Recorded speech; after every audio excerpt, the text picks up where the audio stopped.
వన మహోత్సవ కార్యక్రమాన్ని అందరూ సామాజిక బాధ్యతగా తీసుకొని మనస్ఫూర్తిగా అభ్యర్థిస్తున్నాను. పర్యావరణ సమతుల్యత కోసం పచ్చదనాన్ని పెంచాలి అనేది ఎన్డీఏ కూటమి ప్రభుత్వ లక్ష్యం. 29% ఉన్న పచ్చదనం 50% తీసుకెళ్లాలే లక్ష్యంగా పనిచేస్తున్నాం. ఈ వన మహోత్సవ కార్యక్రమంలో మరొక ముఖ్య విషయం, వృక్ష జాతుల ఎంపిక చాలా కీలకం. అవి స్వదేశీ వృక్ష జాతులను ఎంపిక చేసుకోవటం చాలా అవసరం. స్థానిక వృక్ష జాతులు నాటడం ద్వారా జీవ వైవిధ్యాన్ని, నేల ఆరోగ్యాన్ని మరియు పర్యావరణం మరియు మానవ ఆరోగ్యాన్ని కాపాడిన వాళ్ళు అవుతాం. అందుకే దేశవాళీ చెట్లు పెంచడం చాలా అవసరం. మన దేశ భూ వాతావరణ జీవ వైవిధ్యాన్ని ముప్పు కలిగించే అన్య దేశ జాతుల్ని నాటడం మనందరం మానుకోవాలి.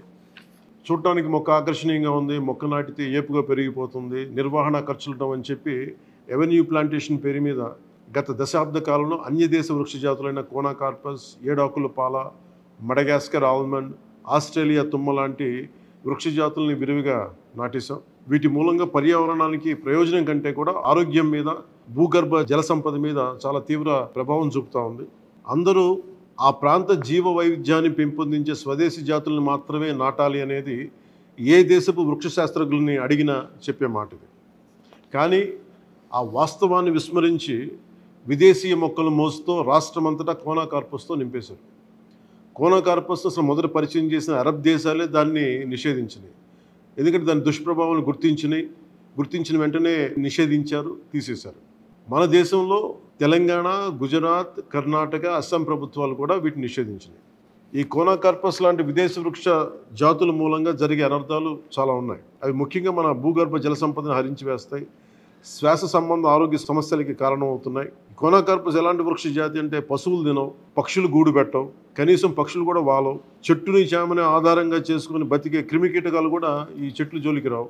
పక్షులే దూరంగా ఉండే ఈ మొక్కల్ని మనం మోజులో పడి ఎందుకు వేయాలి అనేది కీలకమైన ప్రశ్న.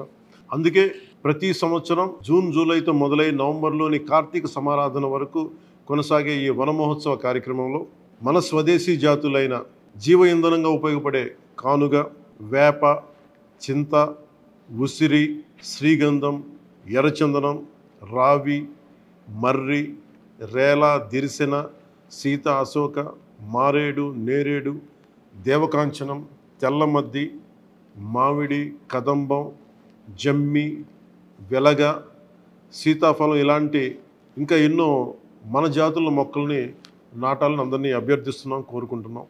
29% ఉన్న మన పచ్చదనాన్ని 50% తీసుకెళ్లే లక్ష్యంగా చంద్రబాబు నాయుడు గారి నాయకత్వంలో కూటమి ప్రభుత్వం పనిచేస్తుంది. అందరం కలిసి పచ్చదనాన్ని పెంచుకుందాం, పర్యావరణాన్ని కాపాడుకుందామని తెలియజేసుకుంటూ